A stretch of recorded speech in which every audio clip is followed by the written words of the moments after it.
엘리사가 그에게 이르되 활과 화살들을 가져오소서 하는지라. 활과 화살들을 그에게 가져오매 또 이스라엘 왕에게 이르되 왕의 손으로 활을 잡으소서 하매 그가 손으로 잡으니 엘리사가 자기 손을 왕의 손 위에 얹고 이르되 동쪽 창을 여소서 하며 곧 열매 엘리사가 이르되 쏘소서 하는지라. 곧 쏘매 엘리사가 이르되 이는 여호와를 위한 구원의 화살 곧 아람에 대한 구원의 화살이니 왕이 아람 사람을 멸절하도록 아벡에서 치리이다 하니라. 또 이르되 화살들을 집으소서. 곧 집음에 엘리사가 또 이스라엘 왕에게 이르되 땅을 치소서 하는지라. 이에 3번 치고 그친지라. 하나님의 사람이 노하여 이르되 왕이 6번 칠 것이니이다. 그리하였다면 왕이 아람을 진멸하기까지 쳤으리이다. 그런즉 이제는 왕이 아람을 3번만 치리이다 하니라. 엘리사가 죽으니 그를 장사하였고 해가 바뀌매 모압 도적대들이 그 땅에 온지라. 마침 사람을 장사하는 자들이 그 도적대를 보고 그의 시체를 엘리사의 묘실에 들이던지매 시체가 엘리사의 뼈에 닿자 곧 회생하여 일어섰더라. 아멘.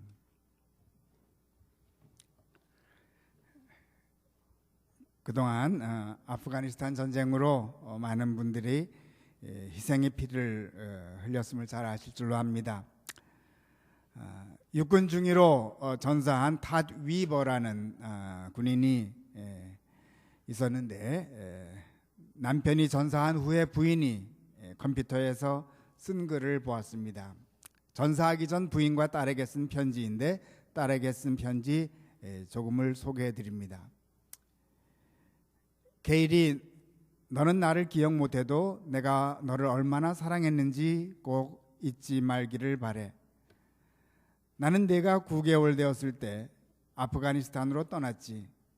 너를 떠나는 것은 정말로 힘들었어. 너는 나에게 너무나 특별해. 정말로 하나님으로부터 온 선물이지. 내 일생의 최고의 날은 네가 태어난 날이야. 너의 미소 짓는 얼굴을 볼 때마다 내 마음은 녹아들었지. 너는 나의 가장 큰 기쁨이었어.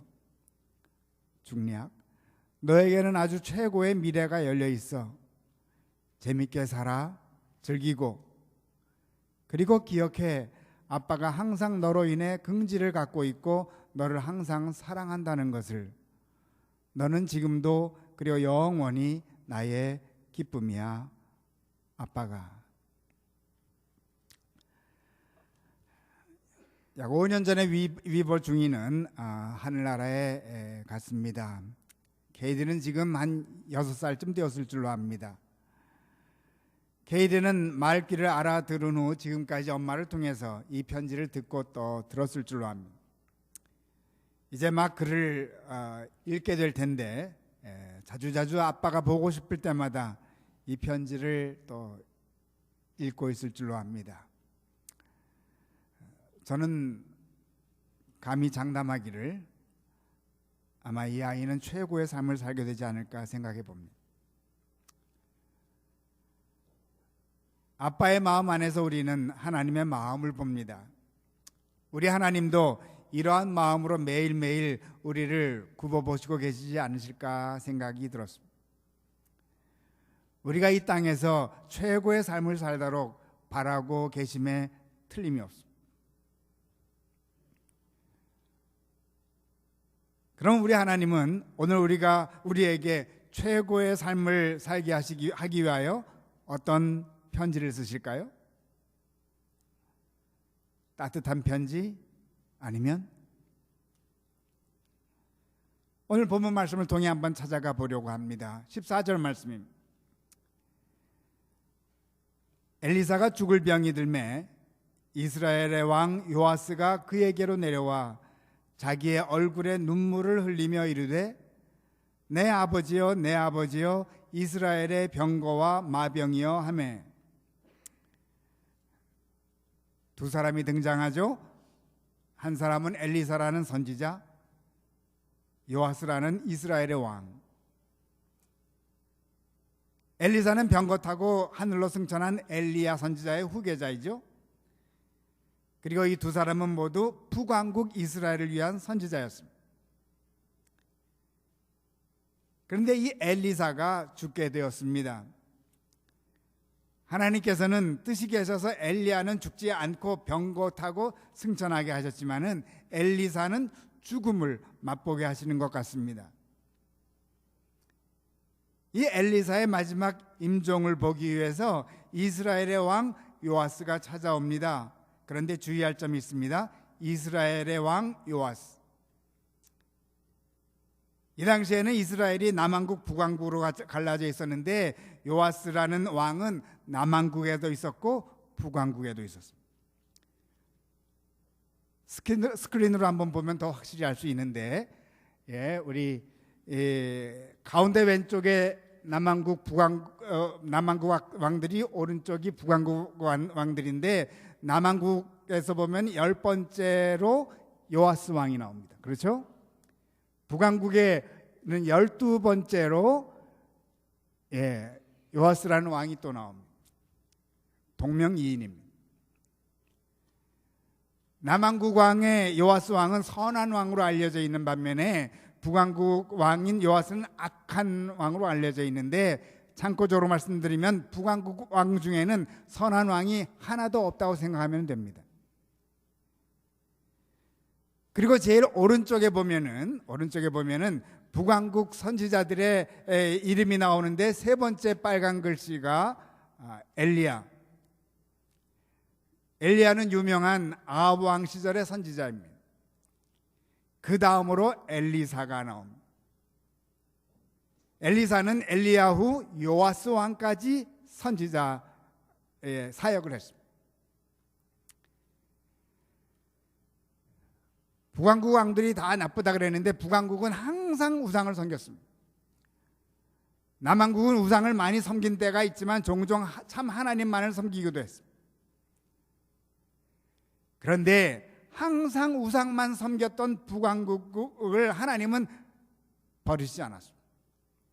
계속해서 북왕국에도 선지자를 보내셨는데, 대표적인 증거가 엘리야 선지자, 그리고 그 후로 엘리사 선지자. 하나님께서는 이처럼 계속 북왕국 이스라엘을 사랑하셨습니다. 그런데 이 엘리사의 임종에 가까이 왔을 때 요아스가 엘리사에게 와서 눈물을 흘리면서 놀라운 고백을 하고 있습니다. 내 아버지여, 내 아버지여, 이스라엘의 병고와 마병이여. 이 고백만 보면 요아스가 아주 훌륭해 보이는데, 사실 오늘 본문 말씀 아니지만은 그 전에 11절 말씀에는 이렇게 기록되어 있습니다. 여호와께서 보시기에 악을 행하여 이스라엘에게 범죄한 느밧의 아들 여로보암의 모든 죄에서 떠나지 아니하고 그 가운데 행하였더라. 요아스는 악한 왕이었다는 것입니다. 그러나 엘리사의 임종 앞에서 놀라운 고백을 하고 있습니다. 내 아버지여, 내 아버지여, 이스라엘의 병고와 마병이여. 악한 왕 요아스도 잘 알고 있었죠. 비록 자기는 우상을 섬기지만 하나님께서는 엘리사로 인해서 이스라엘을 지켜주고 계셨던 것을 잘 알았습니다. 그렇기 때문에 갑자기 엘리사를 향하여 아버지라고 부릅니다. 자, 악한 왕이 자기에게 아버지라고 부르는데 이때 엘리사가 어떻게 반응합니까? 15절 말씀. 엘리사가 왕에게 말합니다. 활과 화살들을 가져오소서. 왕은 좀 신기한 생각이 들었을 줄로 압니다. 평소에 선지자께서 활을 좋아하셨나? 왜 임종시에 활과 화살들을 가져오라 하시나? 그런데 심상치 않은 것은 화살들을 가져오라고 하십니다. 하나가 아니라 여러 개. 하여튼 왕은 순종하여 가져옵니다. 이에 왕의 손 위에 당신의 손을 얹고 동쪽 창을 열고 쏘라고 합니다. 쏘자마자 엘리사가 말합니다. 17절 후반절. 이는 여호와를 위한 구원의 화살, 곧 아람에 대한 구원의 화살이니 왕이 아람 사람을 멸절하도록 아벡에서 치리이다 하니라. 아람은 요즘식으로 하면 시리아라고 생각해도 좋을 줄 압니다. 그토록 하나님을 섬기지 않았던 왕에게 놀라운 축복을 내려주고 계십니다. 북왕국 이스라엘을 늘 괴롭히는 시리아를 요아스 손에 넘겨준다는 것입니다. 시리아에 잡혀 먹혀도 시원치 않은데 도리어 원수를 갚게 해준다는 것입니다. 요아스는 정말로 깜짝 놀랐을 줄. 꾸지람을 들을 것을 갖고 하고 찾아왔는데 웬 말입니까? 엘리사를 통하여 놀라운 선물을 받은 것입니다. 그런데 아직 받을 선물이 다 끝난 게 아닙니다. 화살들을 가져오라고 했습니다. 아마 5개쯤 가져왔을지 모릅니다. 한편 속으로 생각했겠죠? 기왕이면 10개 아니 더 많이 가져왔을걸. 이런 생각을 하고 있는데 선지자는 또 말합니다. 18절 말씀. 화살들을 집으소서. 곧 집음에 엘리사가 또 이스라엘 왕에게 이르되 땅을 치소서. 왕은 선지자의 명령대로 화살들을 집습니다. 무슨 영문인지 알면 얼마나 좋겠습니까? 얼떨결에 명령대로 땅을 칩니다. 1번, 2번, 3번. 18절 마지막 말씀. 이에 3번 치고 그친지라. 3번 치고 정적이 흐릅니다.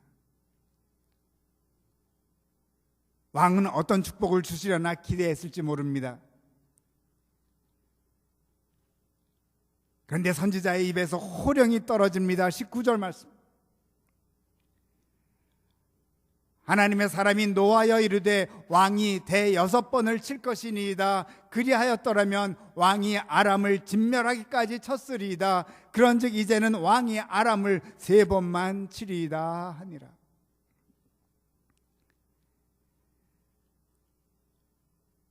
왕이 3번만 쳤기에 시리아를 완전히 무찌르지 못한다는 것입니다.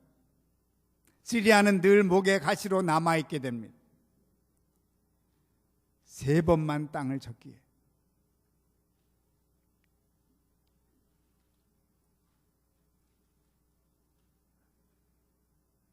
사실 엘리사는 자기의 사랑하는 북왕국에게 마지막으로 최고의 선물을 안겨주고 싶었을 것입니다.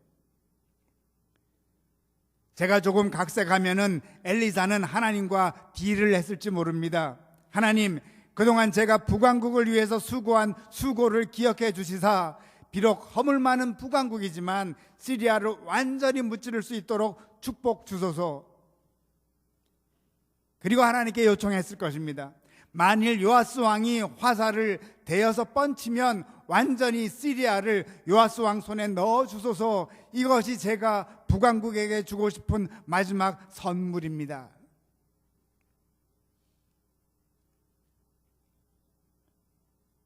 그런데 요아스는 맥없이 3번만 내리칩니다.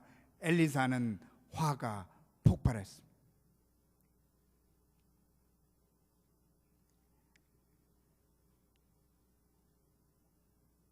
한편 요아스도 좀 억울했을지 모르죠. 땅을 치라고 해서 1번도 아니고 3번이나 쳤습니다.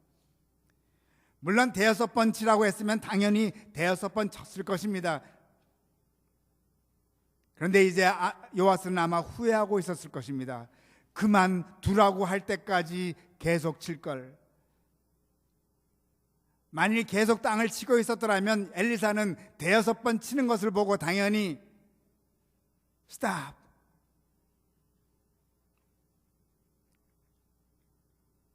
요아스의 잘못이 있었더라면 그것은 자기 마음대로 멈춘 것입니다. 자기 뜻대로 스탑 한 것입니다.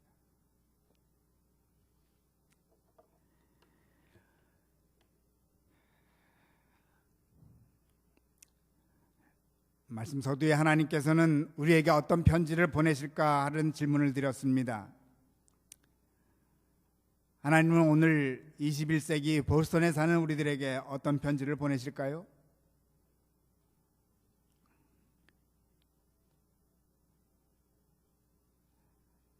땅을 치라 하시지 않으실까요? 그때 우리는 어떻게 해야 합니까? 땅을 쳐야 합니다. 만약 우리 판단으로 그만둔다면 어떤 일이 벌어질까요? 20절 말씀. 엘리사가 죽으니 그를 장사하였고 해가 바뀜에 모압 도적대들이 그 땅에 온지라. 엘리사가 죽은 후 새해가 되었는데 모압 도적대들이 북왕국에 침입해 들어왔습니다. 21절 말씀. 마침 사람을 장사하는 자들이 그 도적대를 보고 그의 시체를 엘리사의 묘실에 들이던지매 시체가 엘리사의 뼈에 닿자 곧 회생하여 일어섰더라. 도적 중에 몇 명이 죽었던 것 같습니다. 그래서 그중 한 시체를 엘리사의 묘에 던진 것입니다. 엘리사의 뼈에 닿자 부활하였습니다. 이는 두 가지를 뜻합니다. 하나는 엘리사의 능력이 땅에 숨겨져 담겨져 있다는 것입니다. 또 하나는 반면 치는 것을 중단했을 때 어떤 일이 벌어지죠? 죽은 도적이 부활했습니다. 도적이 부활한 후 새 사람이 되었다는 보장이 없습니다. 더 악한 도적이 될 가능성도 배제 못합니다. 그렇다면 우리가 땅을 계속 친다는 것이 얼마나 중요한 것임을 새삼 생각지 않을 수가 없습니다. 우리가 땅을 계속 치지 않는다면 하나님의 능력은 버려진다는 것입니다.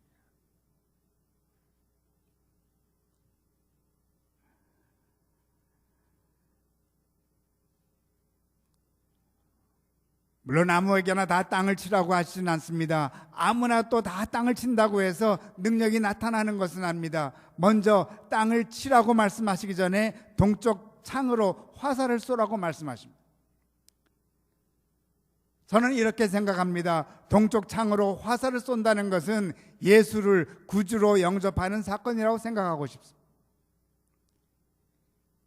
예수를 구주로 영접하기 위해서는 많은 화살이 필요하지 않습니다. 하나의 화살이면 됩니다. 요아스 왕은 하나의 화살을 쏜 것으로 성공했습니다. 이제 하나님은 하나의 화살을 쏜 사람들에게 말씀하십니다. 땅을 치라.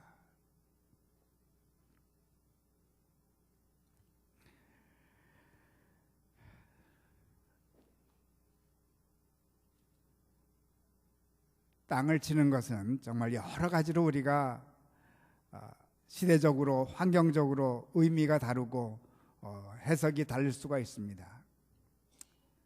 저는 오늘 보스턴에 사는 성도, 특별히 보스턴 한인교회를 다니는 성도들에게 땅을 친다는 것은 무엇일까? 라는 한 예를 말씀드리면서 말씀을 마치려고 합니다.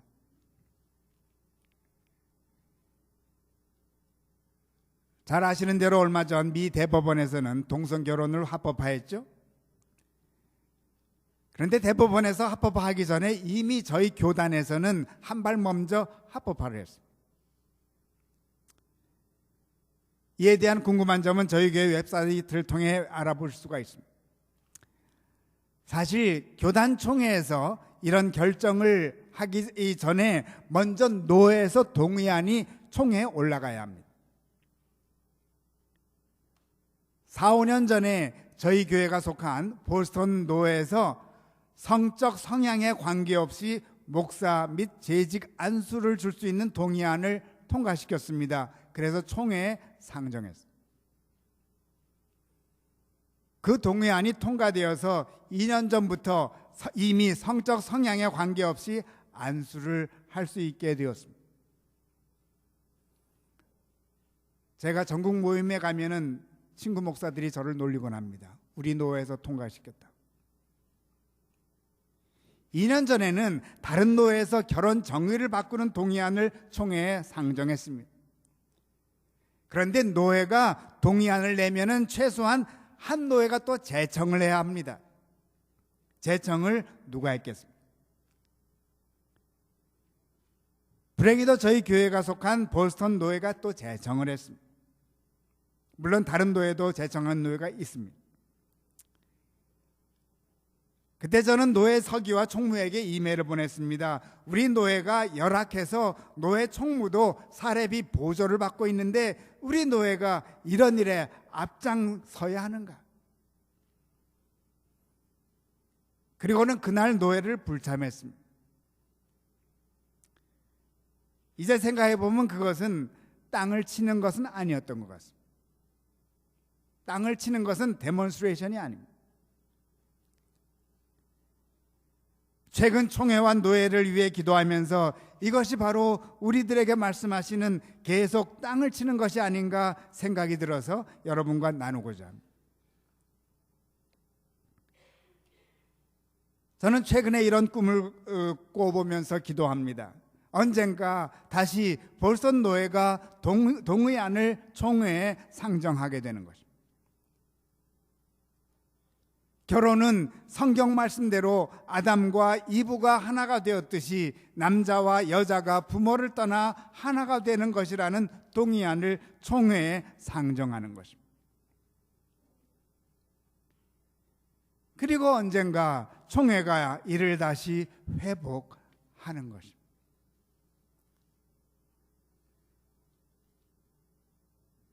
이를 위해 땅을 친다는 것은 구체적으로는 보스턴 지역을 복음화하는 것이라고 생각합니다. 말씀의 권위를 인정하는 기독교인들이 많아질 때 노예가 다시금 회복이 되지 않겠습니까? 총회가 다시 회복이 될 것입니다. 미국이 회복이 될 것입니다. 결혼 정의에 대해서 신학적 논쟁은 결코 땅을 치는 행위가 아닙니다. 하나님의 명령에 순종하여 땅을 치는 자들은 어떻게 하든 한 영혼을 사랑하여 복음의 진리를 믿게 하는 것입니다. 아직 예수를 영접하지 않은 사람들로 하여금 믿음의 화살을 쏘게 하는 것입니다. 자주 말씀드린 B40가 같은 맥락이 아니겠습니까? 보스턴과 브루클라인의 40% 이상이 기독교인이 되게 하는 것.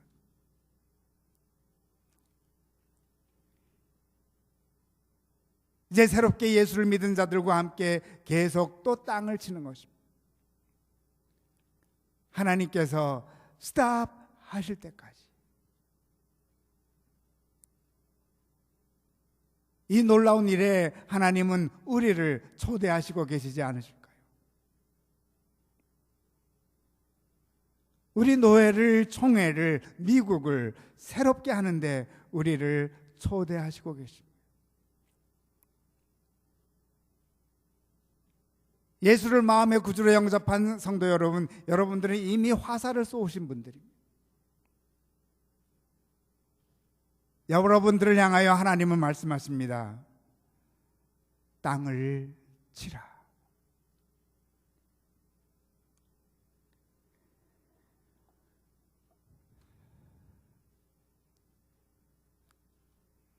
말씀을 거둡니다.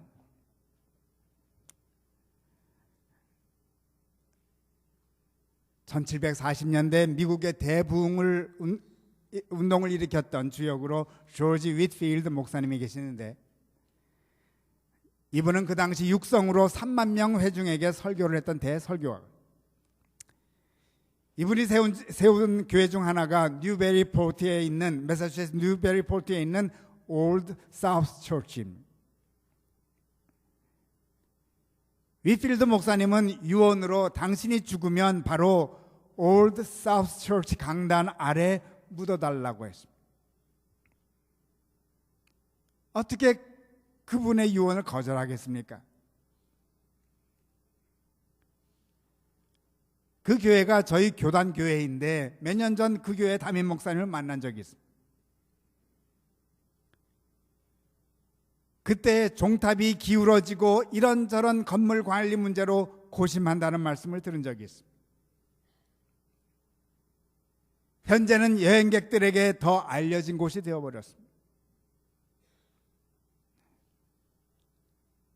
저는 이번 설교 준비를 하면서 가만히 생각해 봤습니다. 엘리사의 무덤은 그토록 놀라운 힘을 발휘했는데 도적을 부활시켰는데 왜 윗필드의 무덤은 아무런 힘을 발휘하지 못할까? 아니, 왜 여행지로 변했을까?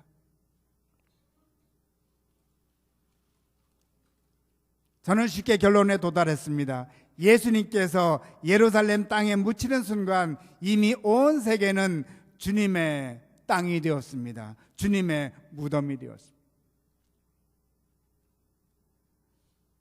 더 이상 그 누구의 무덤도, 엘리사의 무덤도 아무 힘을 발휘할 수가 없게 되었습니다. 이미 주님이 묻힌 주님의 무덤이 되었기 때문에. 이제 온 땅은 하나님의 아들이신 주님의 무덤입니다.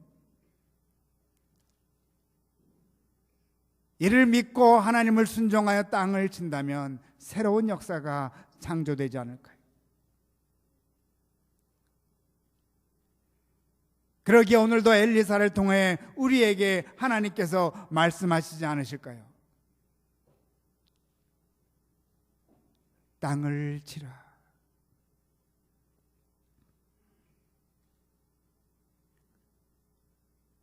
어떤 분들은 질문하실지 모릅니다. 어떻게 우리의 힘으로 이 거대한 미국을 바꿀 수 있습니까?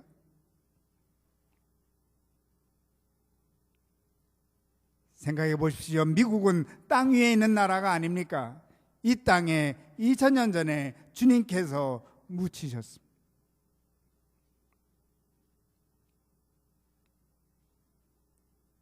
우리가 하나님의 명령에 순종하여 땅을 칠 때 새로운 역사가 일어납니다. 교회 여러분, 하나님의 음성에 순종하며 땅을 치십시다. 우리의 힘이 다할 때까지. 아니, 주님께서 멈추라 하실 때까지. 나머지는 땅에 묻히셨던 주님께 맡기십시다. 성경은 말씀합니다. 엘리사가 또 이스라엘 왕에게 이르되 땅을 치소서 하는지라. 아멘.